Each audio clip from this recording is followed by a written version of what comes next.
This is how you set up a paper in 1-point perspective. You take a ruler vertically on the right side of your paper using the inches on the right side. You line up your paper starting from the top right hand corner of your page, measuring down to the bottom right hand corner of your page. You take whatever this number is. For this paper it is 9 inches. You take that number and you cut it in half, which equals 4.5 inches. You make a mark on your paper which is at 4.5 inches on the right side of your page. You take your ruler and you slide it across your page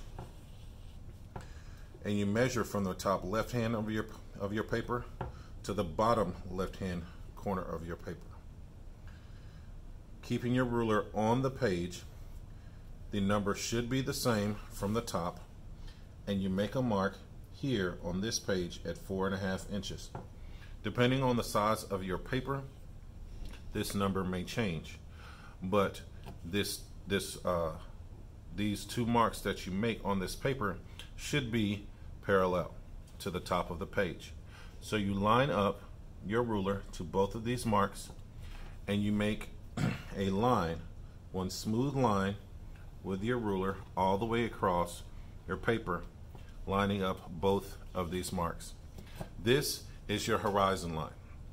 This is where the sky meets, the sky separates from the ground, and this is the horizon line which actually separates the sky from the ground.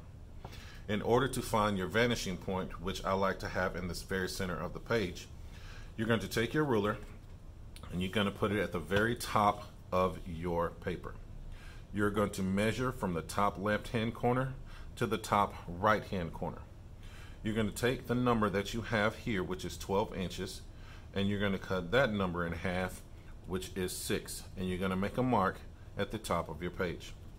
You're going to take your ruler just like you did when doing the horizon line, and you're going to slide your ruler all the way down your page, leaving your ruler on top of your paper, measuring from the bottom left hand corner. You're going to take the same measurement that you had at the top and you're going to put it at the bottom. For this page it is 6 inches. You're going to take your ruler, you're going to turn it vertical, line up the top and the bottom of this page, and you're not going to draw a line from the top to the bottom. You're going to draw a small line that crosses your horizon line here. What that does is that gives you the center of the page from the right to the left, and it gives you the place where you're going to put your vanishing point.